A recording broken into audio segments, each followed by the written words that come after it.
తాకట్లో ఉన్న మీ బంగారాన్ని విడిపించి ఆ రోజు ఆన్లైన్ రేటుకి కొంటాం. Sharma gold company. నమస్తే అమ్మా. చెప్పరా. అమ్మ, మనిషికి ఇంటికి వంటికి అనుకోండి దిష్టి తగిలింది అనుకోండి, ఎలా తెలుసుకోవాలి? ఆ దోషం పోవాలంటే వివిధ పరిహారాలు ఉన్నాయి కదమ్మా, అవి ఒక్కసారి మాకు గుర్తు చేయరా? మీరు అడిగిన దానిలో క్వశ్చన్లోనే పొరపాటు ఉంది. ఎట్లా? అదే చెప్తా. అది దిష్టి కాదు, దృష్టి. దృష్టి దోషమా? దృష్టి, నరదృష్టి. దాన్ని ఏమంటారు? నరదృష్టి. నరదృష్టితోటి నల్లరాళ్ళు కూడా పగులుతాయి. అయితే ఎవరికి తగులుతుంది దృష్టి? ఇంటికి తగులుతుందా, వంటికి తగులుతుందా? రెండిటికి తగులుతుంది. ఆఫీస్ ఉంది, ఆఫీస్కి తగులుతుంది. పొలం పంట ఉంది, తగులుతుంది. అంటే ఎలా తెలుస్తుంది అంటే దానిలో రావాల్సినటువంటి ఫలితం రాదు.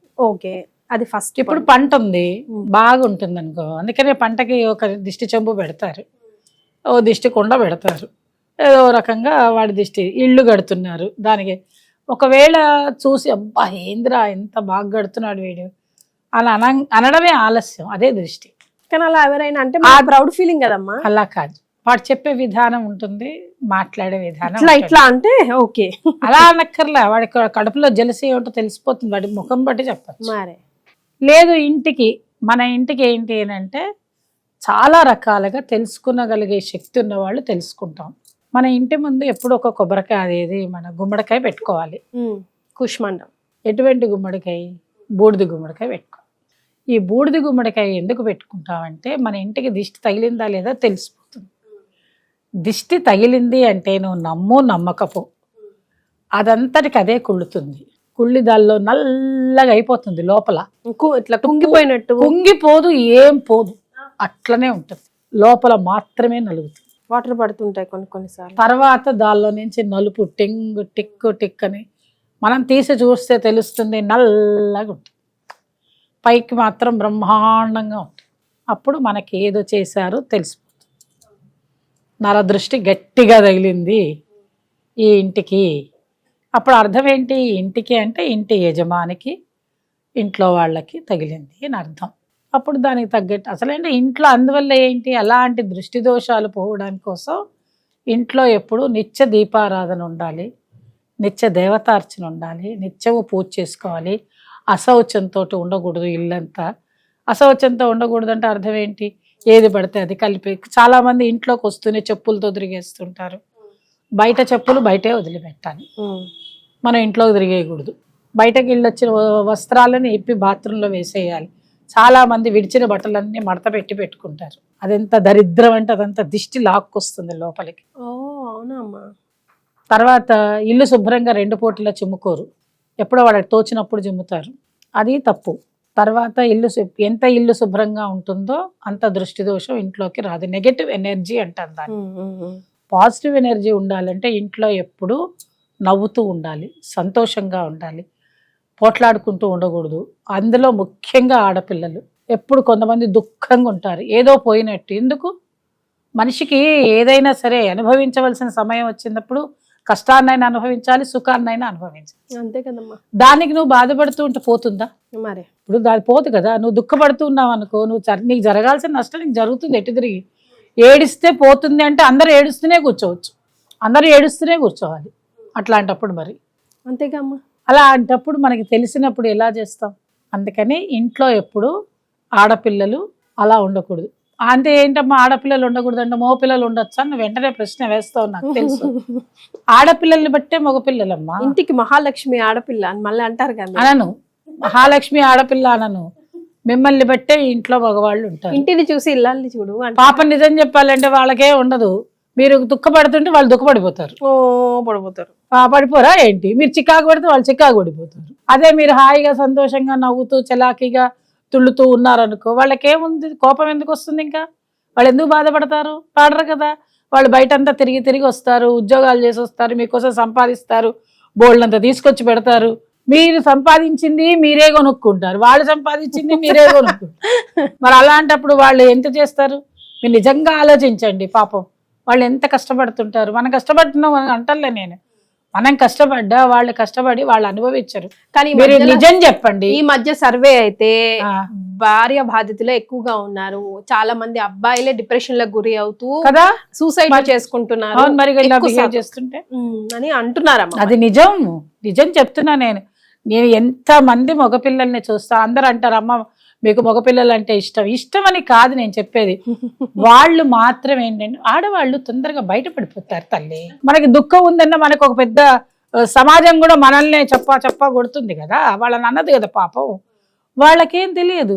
అందుకని మన ఇంట్లో నెగిటివ్ ఎనర్జీ ఉన్న పాపం ఆ పిచ్చి విధవల్లాగా అయ్యో మా ఆవిడ బాధపడుతుంది, మా ఆవిడ అది, మా ఆవిడది, మా పిల్లలు ఇది అనుకునే వాళ్ళు ఉన్నారా లేదా? ఉన్నారులేండమ్మా. ఎవరో ఎక్కడో లేని వాళ్ళు కదా కొంచెమంది అయినా ఉన్నారు కదా, పోనీ జనరల్ కండిషన్స్ లో అయినా ఉన్నారు కదా. ఉన్నారు. ఇంట్లో ఎంత మంది వస్తారో తెలుసా నా దగ్గరికి, ఏమండి మా ఆవిడ చాలా బాధపడుతోంది, ఇంట్లో ఇంటి నిండా డబ్బు ఉంది, ఐశ్వర్యం ఉంది, బంగారం ఉంది, ఆవిడకి లేని వస్తువు అంటే లేదు, కానీ ఎప్పుడు దుఃఖపడుతూ ఉంటుంది. కానీ అమ్మ ఇదిగోండి, మీరు ఇప్పుడు ఈ మాట అన్నారు కాబట్టి సందర్భం కాకపోయినా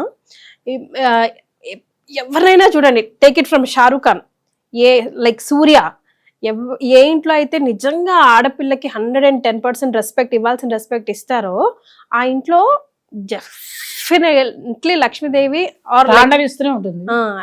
హ్యాపీనెస్ అలా ఉంటది. ఇప్పుడు షారూక్ ఖాన్ నుంచి సూర్య వరకు ఎవరినైనా చూసుకుంటే కదమ్మా.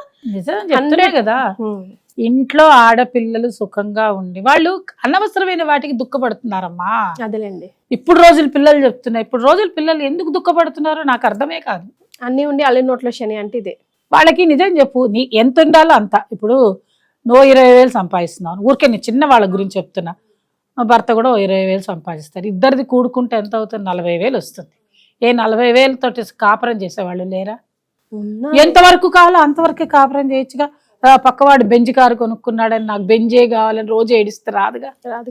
అప్పుడు ఏమవుతుందంటే మన ఇంట్లో దుఃఖం అనేది పెరుగుతూ పోయేసరికి నెగిటివ్ ఎనర్జీ తొందరగా మనకి అట్రాక్ట్ అయిపోతుంది. దిష్టి తొందరగా దిష్టి తగులుతుంది అని అంటే దాని అర్థం ఏంటి అని అంటే మంచికి తగులుతుంది, చెడుకి తగులుతుంది. అది నెగిటివ్ ఎనర్జీ అంటాం. దృష్టి అంటే అర్థం ఏంటంటే మన మీద 24 గంటలు ఒక మనిషి ఏడుస్తారు.